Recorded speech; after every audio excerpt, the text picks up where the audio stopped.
کہ شام کے اس پاکیزہ فطرت نوجوان کے دل میں یہ سوچ پیدا ہوئی کہ اگرچہ اللہ تعالیٰ کی وحدانیت اور اس کے رسول کی رسالت پر ایمان لانے اور ارکان اسلام پر عمل کرنے سے جنت مل سکتی ہے، لیکن یہ کام خاصا مشکل ہے، یہ سفر خاصا کٹھن ہے، اور کتنے سارے مسلمان ہیں جو اس راستے کو طے نہیں کر پاتے اور ہمت ہار کر فسق و فجور کے راہ پر چل رہے ہیں۔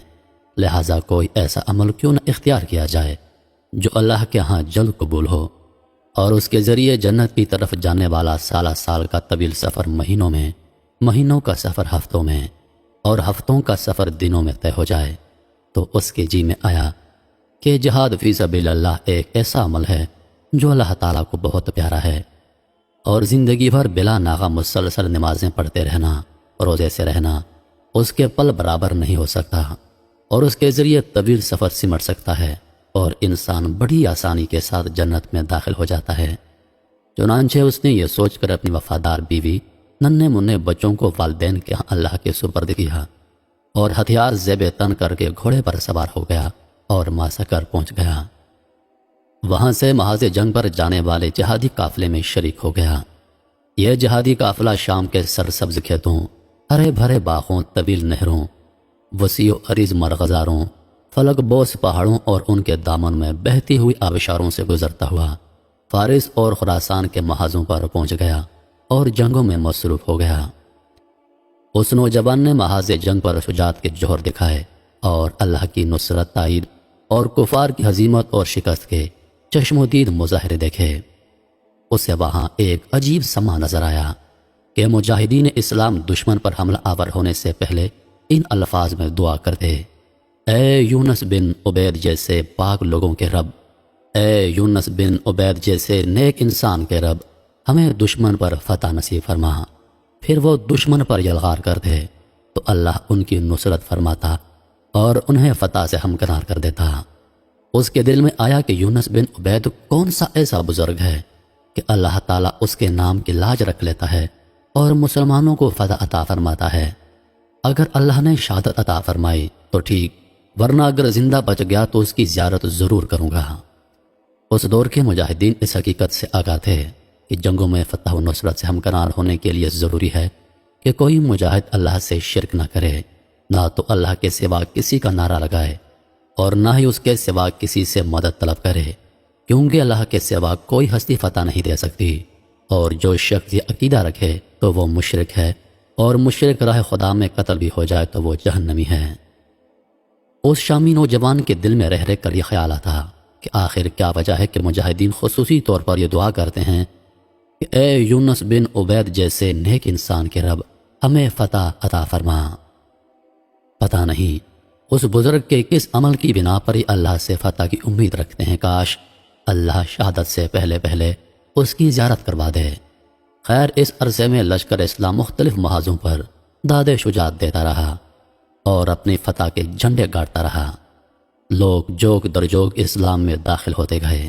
اس شامی نوجوان کو مختلف لڑائیوں میں 4 سے 6 ماہ گزر گئے تو ایک دن اس کے دل میں ننھے منھے بچوں، وفادار بیوی، بوڑھے والدین اور جوان بہن بھائیوں سے ملاقات کا شوق پیدا ہوا۔ اس نے امیر لشکر سے واپسی کی رخصت مانگی جو اسے آسانی سے مل گئی، اور یہ محاذ جنگ سے واپس ہوتا ہوا عراق کے شہر بصرہ میں پہنچ گیا تاکہ وہاں مال غنیمت سے ملنے والے طلائی سکوں سے گھر والوں کے لیے اچھا سا تحفہ خرید سکے۔ اس نے سوچا کہ عورتیں پھولدار ریشمی ملبوسات کی دل دادہ اور شائقین ہوتی ہیں، اس لیے بصرہ کے بازار سے ریشمی تھان خرید لینا چاہیے۔ چنانچہ یہ تحفہ خریدنے کے ارادے سے بصرہ کے بازاروں میں گھومنے لگا۔ بازاروں میں بڑی چہل پہل اور رونق تھی۔ یہ گھومتا پھرتا ایک دکان کے سامنے جا کر کھڑا ہو گیا۔ اس دکان کا مالک اپنے بھتیجے کو دکان پر بٹھا کر نماز باجماعت ادا کرنے کے لیے مسجد کی طرف جا رہا تھا۔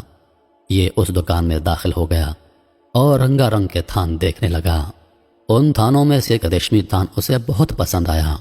اس نے بچے سے اس کی قیمت پوچھی تو اس نے 400 درہم بتائی۔ اس نے فوراً 400 درہم ادا کر دیے اور تھان لے کر خوشی سے جھومتا ہوا بازار میں چلنے لگا تاکہ کچھ دیگر تحائف خرید کر اپنے ملک کی طرف سفر دوبارہ شروع کر دے۔ اسے خوشی اس بات کی تھی کہ وہ ملک شام میں فروخت ہونے والے ریشمی تھانوں کے مقابلے میں 100 درہم سستا تھان خرید کر لے جا رہا تھا۔ اسی دوران اس کا گزر ایک مسجد کے دروازے پر ہوا۔ اس مسجد میں باجماعت نماز ہو چکی تھی اور لوگ بقیہ نوافل ادا کر کے دکانوں کی طرف واپس جا رہے تھے۔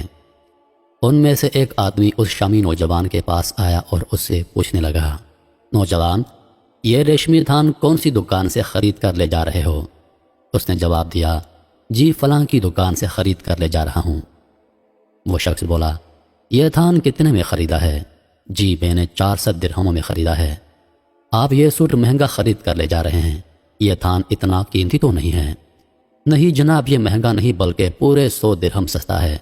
ہمارے بازاروں میں یہ 500 درہموں سے کم نہیں ملتا اور میں تو 400 درہموں میں خرید کر لے جا رہا ہوں۔ نہ میرے برادر، اگر تو نے یہ تھان اسی دکان سے خریدا ہے تو یہ 400 درہم کا نہیں ہے۔ میرے ساتھ چل تاکہ اس کی زائد قیمت واپس تم کو لوٹا دوں۔ نہ صاحب، میں واپس نہیں جاؤں گا۔ میں نے یہ تھان اپنی رضامندی سے مناسب داموں میں خریدا ہے اور بیچنے والا کوئی نادان بچہ ہے نہیں کہ اس نے مجھے 100 درہم سستا فروخت کر دیا ہو۔ میرے برادر، تو میرا مسلمان بھائی ہے اور مجھے تیری خیر خواہی مطلوب ہے۔ میں تیرا بھلا چاہتا ہوں اور وہ دکان میری ہے اور جس سے تو نے تھان خریدا ہے وہ میرا بھتیجا ہے۔ میں کوئی بہانہ کر کے تجھ کو واپس دکان پر نہیں لے جا رہا کہ وہاں جا کر 4.5 یا اس سے زائد درہم وصول کر لوں یا تھان واپس لے لوں۔ میرے ساتھ واپس دکان پر چل اور کسی قسم کا خطرہ محسوس نہ کر۔ یہ شامی نوجوان اس پر اعتبار کر کے اس کے ساتھ چل پڑا اور اس دکان پر واپس آ گیا۔ مالک دکان نے دکان کے اندر داخل ہو کر اپنے بھتیجے سے دریافت کیا، یہ تھان تو نے اسے فروخت کیا ہے؟ جی ہاں میں نے فروخت کیا ہے۔ کتنے میں فروخت کیا ہے؟ جی 400 درہموں میں۔ تجھے اللہ سے شرم نہ آئی جو تو نے 400 درہم وصول کر لیے؟ یہ تھان 400 درہم کا ہے کیا میں تجھے بتا کر نہیں گیا تھا کہ یہ تھان 400 درہم کے ہیں اور وہ تھان 200 درہم کے؟ تو نے 200 درہم والا تھان 400 درہم میں کیوں فروخت کیا؟ چچا جان، اس نے تھان کے دام پوچھے۔ میں نے 400 درہم بتائے جو اس کے بارے میں تھے اور اس نے بخوشی ادا کر دیے۔ اس نے تو بخوشی ادا کرنے ہی تھے کیونکہ اس کے شہر میں یہ تھان 500 درہموں میں فروخت ہوتا ہے اور یہاں اسے 400 درہموں میں مل رہا تھا۔ لیکن تجھے تو شرم آنی چاہیے تھی کہ ہماری دکان پر یہ 400 درہموں کا نہیں بلکہ 200 درہموں کا ہے۔ اے میرے مسافر بھائی، اگر تجھے یہ تھان پسند ہے تو اسے رکھ لو اور 200 درہم واپس لے لو، ورنہ یہ تھان واپس کر کے کوئی ایسا تھان پسند کر لو جو واقعی 400 درہم کا ہے۔ شامی نوجوان نے 200 درہم واپس لے کر حیرانی کے عالم میں پوچھا، صاحب آپ کا نام کیا ہے؟ اس شخص نے جواب دیا، میں مسلمانوں میں سے ایک انسان ہوں، تو نے نام پوچھ کر کیا لینا ہے؟ وہ بولا، صاحب تمہیں اللہ کے مقدس ناموں کی قسم مجھے اپنا نام ضرور بتائیے۔ اس نے کہا، میرے بھائی، میرا نام یونس بن عبید ہے اور میں اس شہر کا عام سا مسلمان ہوں۔ یہ سن کر شامی نوجوان نے اسے غور سے دیکھا اور کہا، اللہ اکبر، آپ ہی ہیں وہ نیک انسان جن کے نام کے حوالے سے ہم دشمن پر فتح حاصل کرنے کے لیے یوں دعا کرتے ہیں کہ اے اللہ، اے یونس بن عبید جیسے نیک انسان کے رب ہمیں فتح نصیب فرما۔ شامی نوجوان کے منہ سے یہ الفاظ سن کر یونس بن عبید حیرت سے سبحان اللہ کہہ کر اس کا منہ تکتے رہ گئے۔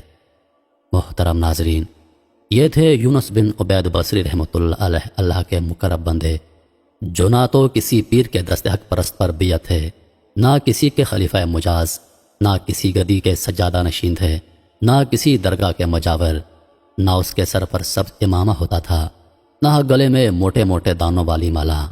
یہ سیدھے سادے مسلمان تھے۔ وہ تجارت کرتے تھے اور اپنے پیشے میں سچے اور کھرے انسان تھے۔ یہ نہ تو نماز پنجگانہ کے علاوہ لمبے لمبے نوافل ادا کرتے اور نہ رمضان کے علاوہ پے در پے روزے رکھتے۔ یہ اللہ کی مخلوق کے سچے خیر خواہ تھے اور مخلوق کی خیر خواہی کو افضل عمل سمجھتے تھے اور اس کے ذریعے اللہ کا قرب تلاش کرتے۔ جب کوئی مسلمان مرد یا عورت اس کے پاس ریشمی تھان فروخت کرنے آتے اور اپنی دانست نے مثلاً اس کی قیمت 400 درہم طلب کرتے تو یہ وہ تھان دوسرے دکانداروں کو دکھا کر اس کی صحیح قیمت پوچھتے۔ اگر وہ کہہ دیتے کہ یہ 1000 درہم کا ہے تو یہ ان کو 400 درہم ادا کرنے کے بجائے 1000 درہم ادا کر کے تھان خرید لیتے اور پھر بہت کم منافع پر اسے فروخت کر دیتے۔ اللہ ان کی تجارت میں برکت عطا فرماتا اور روزانہ سینکڑوں گاہک ان کی دکان پر بھیج دیتا۔ ان کی تجارت روز افزوں ترقی کرتی جاتی۔ یہ تجارت کے نام پر غریب خریداروں کے کپڑے اتار کر حج اور عمرے نہیں کرتے تھے، بلکہ خرید و فروخت پر نرمی اور کشادگی برتنے کو بڑا حج اور عمرہ سمجھتے تھے۔ ان کی ایسی خیرخواہی اور سچائی اللہ کو پسند آ گئی اور اللہ ان سے محبت کرنے لگا، اور جس سے اللہ پاک محبت کرے تو اس سے تمام انسان محبت کرنے لگتے ہیں، اور وہ مومنین کی آنکھوں کا تارا بن گئے، اور لوگ اس کے نام کے حوالے سے اللہ سے نصرت کا سوال کرنے لگے، اور اللہ ان